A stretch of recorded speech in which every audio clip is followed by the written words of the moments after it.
Hello guys, I am Vaishali Khan from Dopamine और हम लोग डिस्कस कर रहे हैं artificial intelligence. In that we are discussing search techniques और आज का जो टॉपिक है वो है breadth first search. Right, so breadth first search एक type of exhaustive search technique है जिसे हम अनइनफॉर्म्ड सर्च टेक्निक भी बोलते हैं। सो आज देखेंगे ब्रेथ फर्स्ट सर्च होता क्या है, इससे कैसे सर्च पॉसिबल होती है। राइट, उसके बाद देखेंगे कि इसके एडवांटेजेस लिमिटेशंस क्या है, एग्जाम्पल से समझेंगे ब्रेथ फर्स्ट सर्च को और इसका सूडो कोड भी देखेंगे। So because it's a uninformed search technique, तो मैंने आपको बताया था अनइनफॉर्म्ड सर्च टेक्निक को ब्लाइंड सर्च, एग्जॉस्टिव सर्च भी बोलते हैं। राइट, सो बिकॉज ये अनइनफॉर्म्ड है, ब्लाइंड है, एग्जॉस्टिव है, इसके पास कोई प्रायर नॉलेज नहीं होती है, प्रायर इंफॉर्मेशन नहीं होती है अबाउट द गोल स्टेट या फिर about the various nodes of the tree या फिर various states of the search space. इसके पास कोई प्रायर इंफॉर्मेशन नहीं है जिसकी वजह से इसकी टाइम कॉम्प्लेक्सिटी, स्पेस कॉम्प्लेक्सिटी ज्यादा हो जाती है। राइट, सो ये चीजें डिटेल में अंडरस्टैंड करेंगे। Now breath first search is the most common type of search strategy. जब भी आप किसी ट्री या ग्राफ को सर्च करेंगे, it is the most common type of search strategy.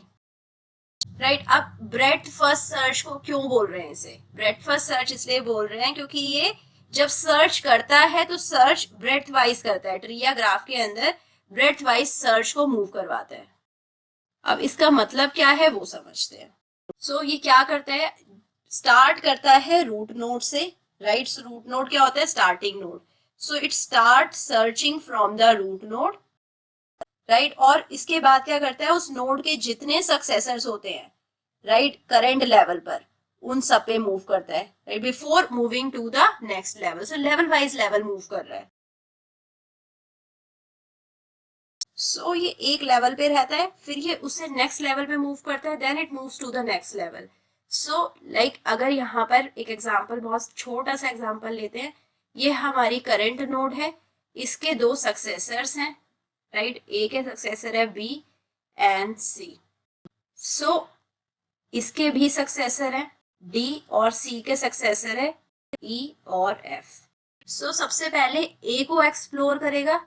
Right, ए तो हमारी करंट स्टेट है, करंट स्टेट को देखेगा, गोल स्टेट तो नहीं है। अगर करंट स्टेट ही गोल स्टेट हुई तो ये यहीं रुक जाएगा।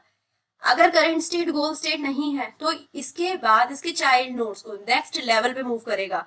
राइट, सो नेक्स्ट लेवल पर दो हैं बी और सी, सो बी और देन सी को एक्सप्लोर करेगा। बी के बाद डी को एक्सप्लोर नहीं करेगा क्योंकि वो उससे भी नेक्स्ट लेवल पर है। राइट, सो ए के बाद बी को एक्सप्लोर करेगा, देन सी को एक्सप्लोर करेगा, देन डी को एक्सप्लोर करेगा, देन ई को एक्सप्लोर करेगा, देन एफ को एक्सप्लोर करेगा। सो ये तो हो गया इसके बारे में बहुत ही बेसिक इंफॉर्मेशन। जो ब्रेथ फर्स्ट सर्च है ये जनरल ग्राफ सर्च एल्गोरिथम का एग्जांपल है। Right, it's an example of general graph search algorithm. और जो ब्रेथ फर्स्ट सर्च एल्गोरिथम है इसे फीफो क्यू डेटा स्ट्रक्चर की हेल्प से इंप्लीमेंट किया जाता है। FIFO is first in first out. एक रजिस्टर है, लेट सपोज यहाँ पर हमारे पास रजिस्टर है। सो यहाँ पर हम क्या करेंगे, फर्स्ट इन फर्स्ट आउट करेंगे। सो लेट सपोज हमने यहाँ पर ए नोड को फिल करा। ए हमारा कौन सा नोड है, पेरेंट नोड है। राइट, करंट नोड है। ए को ही देन आउट करेंगे। राइट, सो ए को जब आउट करा तो इसके सक्सेसर नोड्स आएंगे। इसके सक्सेसर नोड क्या है, B and then C. Right, so B गया, then we have C. So अब कौन सा मूव आउट करेगा, फर्स्ट इन जो हुआ था वो फर्स्ट मूव आउट करेगा रजिस्टर से। सो बी मूव आउट करेगा। सो जब बी मूव आउट करा तो हमारे पास क्या रह गया, बी का सक्सेसर डी। राइट, सो सी आया फिर डी, क्योंकि सी और डी में पहले कौन सा मूव करा था, सी। राइट, तो अब कौन मूव आउट करेगा, सी। सो जब सी मूव आउट करेगा तो हमारे पास क्या रह जाएगा यहाँ पर, डी। डी तो था ही पहले से, अब इस रजिस्टर में डी पहले से था। अब जब बी को रिमूव करा तो बी का सक्सेसर आ गया था डी, सो डी पहले से था। अब जब सी को रिमूव करा है, जब सी को आउट करा है तो सी के सक्सेसर्स आ गए ई एन एफ। सो ये फर्स्ट इन फर्स्ट आउट है, जो फर्स्ट इन रहेगा उसी को ही फर्स्ट आउट। अब डी को निकालेंगे, डी को चेक करेंगे गोल स्टेट है या नहीं। अगर डी गोल स्टेट नहीं है तो ये देखेंगे इसके सक्सेसर है या नहीं, नहीं है तो फिर हम ई को आउट करेंगे, ई को चेक करेंगे गोल स्टेट है या नहीं। राइट, देन एफ को चेक करेंगे। So this is the way we are moving in the breadth first search. So now coming to the advantages, जो मोस्ट इंपॉर्टेंट पार्ट है। जब भी आप कोई सर्च टेक्निक देखें तो आपको पता होना चाहिए कि इसके एडवांटेजेस क्या हैं, राइट। सो जो BFS है, it will always provide a solution if the solution exist. जब भी सॉल्यूशन एग्जिस्ट करेगा, it will always provide a solution. So अगर सॉल्यूशन एग्जिस्ट करेगा तो ऑलवेज सॉल्यूशन प्रोवाइड करेगा, क्योंकि आप देख पा रहे हैं ये लेवल 1 के नोट्स को देख रहा है, देन लेवल 2 के सारे नोट्स को देख रहा है, देन लेवल 3 के सारे नोट्स को देख रहा है। ऐसे ये सारे नोट्स को एक्सप्लोर करेगा। अगर सॉल्यूशन रहेगा तो वो नोट्स भी, सॉल्यूशन वाला नोट भी एक्सप्लोर होएगा और सॉल्यूशन मिल जाएगा। So BFS will always provide a solution if the solution exist. So अगर एक से ज्यादा सॉल्यूशन है किसी प्रॉब्लम के लिए, सो BFS क्या देगा, मिनिमल सॉल्यूशन देगा, जिसके लिए लीस्ट नंबर ऑफ स्टेप्स चाहिए होंगे। तो ऑब्वियस है कि अगर बहुत ज्यादा सॉल्यूशन एग्जिस्ट करेंगे तो जो भी स्टेट इसे सबसे पहले मिल जाएगी, जो सॉल्यूशन गोल स्टेट होगी, ये उसी को ही गोल स्टेट बता देगा। अब जो सबसे पहले स्टेट मिली है, सबसे पहले जो गोल मिला, उसमें मीन सबसे कम हमें नोड्स एक्सप्लोर करने पड़े, सबसे कम स्टेप्स रिक्वायर्ड थे। सो वो सबसे एफिशिएंट हमें गोल मिलेगा among the all possible goals if we have more than one goal. So one से ज्यादा सॉल्यूशन रहेगा प्रॉब्लम के लिए, तो हमें वो सॉल्यूशन मिलेगा जिसके लिए सबसे कम स्टेप्स चाहिए होंगे,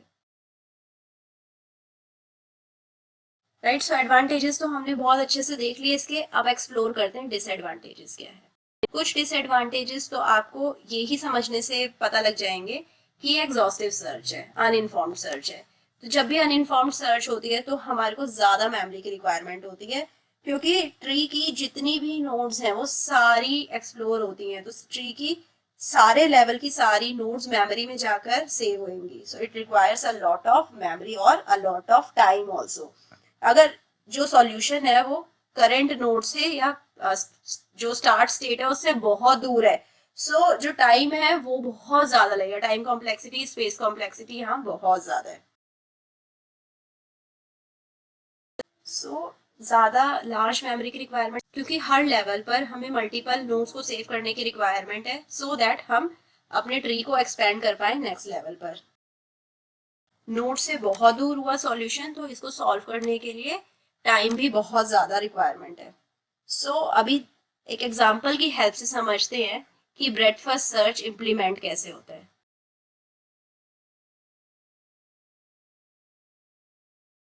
सो आप देख पा रहे हैं यहाँ पर हमारे पास कितने सारे लेवल हैं। ये हमारा लेवल 0 है, राइट। ये हमारा लेवल 1 है, ये हमारा लेवल 2 है, राइट। ये हमारा लेवल 3 है और ये हमारा लेवल 4 है। सो हमारे पास यहाँ पर बेसिकली लेवल 0 को भी काउंट करें तो 5 लेवल है, और अगर लेवल 0 को अगर आप काउंट नहीं कर रहे हैं तो हमारे पास 4 लेवल्स हैं। सो यहाँ पर हमारी ट्रेवर्सिंग किस वे में होगी, स्टार्ट होएगा S नोड से, right. So we are starting from S node, right. S node के बाद कहाँ मूव करेगा, A नोड पे। S नोड के बाद A नोड पे मूव करेगा, S to A, राइट। क्योंकि S के बाद फर्स्ट इन फर्स्ट आउट हो रहा है, राइट। सो S आउट हुआ तो इसके root nodes, child nodes explore होंगे। सो पहले कौन सा एक्सप्लोर होएगा, A के बाद जो इनपुट होएगा वो होएगा B। अब क्योंकि A फर्स्ट इनपुट हुआ था, A को ही एग्जिट करेंगे, और A का जो फर्स्ट चाइल्ड है वो एक्सप्लोर होएगा, वो है C। सो A B के बाद कौन सा एक्सप्लोर होएगा, C। C के बाद A का दूसरा चाइल्ड एक्सप्लोर होएगा, D। अब आउट कौन सा होएगा, B, C और D में सबसे पहले गया था B। सो B एक्सप्लोर होएगा, और B का जब एक्सप्लोर हुआ तो B गोल स्टेट नहीं है, देन B के चाइल्ड एक्सप्लोर होएगा। चाइल्ड है G, सो चाइल्ड हुआ G। यहाँ पर गोल स्टेट K है हमारी, राइट। सो G एक्सप्लोर हुआ, G भी गोल स्टेट नहीं है, देन H एक्सप्लोर होएगा। अब हमारे पास रजिस्टर में कौन कौन से इनपुट है, C, D, G और H, राइट। सो C अब हमारा सबसे पहले इनपुट हुआ था वो आउट होएगा, और हमारा E और F एक्सप्लोर होएगा। सो H के बाद हमारा E एक्सप्लोर होएगा, देन E के बाद F एक्सप्लोर होएगा। H से मूव करेंगे E पर, राइट। E से मूव करेंगे F पर, राइट। अब जब E और F आ गया तो C एक्सप्लोर हुआ था, C के बाद अब D एक्सप्लोर होएगा। D गोल स्टेट नहीं है, D को एग्जिट करवा देंगे, देन G एक्सप्लोर होएगा। G भी गोल स्टेट नहीं है, G एक्सप्लोर होकर मूव करेंगे इसके चाइल्ड नोड पे जो कि है I। सो F से हम आई पे मूव कर जाएंगे। नाउ जब जी एक्सप्लोर हो गया उसके बाद एच एक्सप्लोर होएगा, एच के कोई चाइल्ड नोड नहीं है और एच खुद भी गोल स्टेट नहीं है, तो आगे ई एक्सप्लोर होएगा, राइट। अब ई के बाद हमें क्या मिलेगा, के क्या है हमारा गोल स्टेट, सो आई से हम सीधा आ जाएंगे के पर। इस तरीके से हमने ब्रेडथ फर्स्ट सर्च करा और एक्सप्लोर कर दिया स्टार्ट स्टेट से गोल स्टेट पर, राइट। सो गोल स्टेट पर हम पहुंच गए, बट आपने देखा हमने सारी स्टेट्स को एक्सप्लोर करा और किस वे में एक्सप्लोर करा, राइट। सो ये था हमारा एग्जाम्पल। अब इसकी टाइम कॉम्प्लेक्सिटी की बात करें, सो टाइम कॉम्प्लेक्सिटी क्या होती है यहाँ पर, राइट। सो टाइम कॉम्प्लेक्सिटी होता है number of nodes traversed in BFS until the shallowest node comes, right। so जितनी एक्सप्लोर करी है नोड्स until जो shallowest node है वो आएगी। D क्या है, हम यहाँ पर D लेंगे depth of shallowest solution and B है node at every state, so D हम depth भी ले लेंगे। so जैसे यहाँ पर हमारा गोल है K, राइट। सो ये सॉल्यूशन है K कौन से लेवल पर है 4, सो इस केस में डेप्थ हो जाएगा 4। सो डी है depth of shallowest solution. B क्या है, the number of node at every state, ए की कितनी नोड्स हैं 2, राइट। सो एस की कितनी नोड्स हैं 2, जी की कितनी नोड है 1, राइट। सो बी है number of node at every state. So time complexity क्या हो जाएगा, ब्रेडथ फर्स्ट सर्च के लिए टाइम कॉम्प्लेक्सिटी लिखेंगे टी बी, ये हो जाएगा 1 plus B square plus B cube plus so on up to b raised to power d, right। so it is of the order of b raised to power d, right। so जो depth है वो power में रहेगा, it is of the order of b raised to power d। so जो space complexity है, space complexity किससे देते हैं, मेमोरी साइज से, कितना मेमोरी रिक्वायरमेंट है, टाइम कॉम्प्लेक्सिटी कितना ज्यादा time required है for finding out the solution, space complexity the memory required। so ये भी है of the order of b raised to power d, right। so memory size भी बहुत ज्यादा चाहिए। completeness की बात करें, so BFS is a complete algorithm।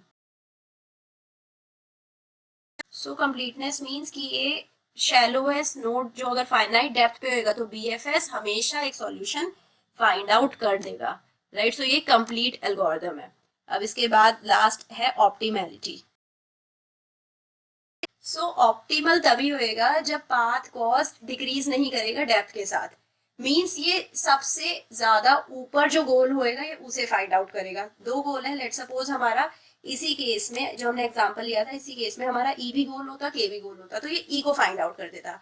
But अगर पाथ कॉस्ट के की कम होती, डेप्थ के साथ पाथ कॉस्ट कम होती जा रही है, तो बीएफएस ऑप्टिमल सॉल्यूशन नहीं देता। बट अगर पाथ के साथ जो कॉस्ट है वो इंक्रीज होती जा रही है, जितना ज्यादा डेप्थ में जाएंगे पाथ कॉस्ट इंक्रीज होती जाएगी, तो आप कह सकते हैं बीएफएस ऑप्टिमल है।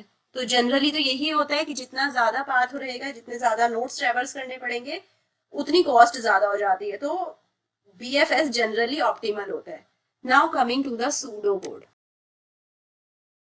सो हमने इनपुट क्या लिया, इनपुट में हमने एक ग्राफ लिया, राइट, और एक स्टार्टिंग वर्टेक्स चूज कर लिया, राइट। ग्राफ को हम जी बोल रहे हैं, स्टार्टिंग वर्टेक्स है यहाँ पर हमारा कोई स्टार्टिंग वर्टेक्स है, तो वो हमारा ग्राफ का जो स्टार्टिंग वर्टेक्स है वो हमारी स्टार्ट नोड है। आउटपुट क्या होएगा, आउटपुट है गोल स्टेट।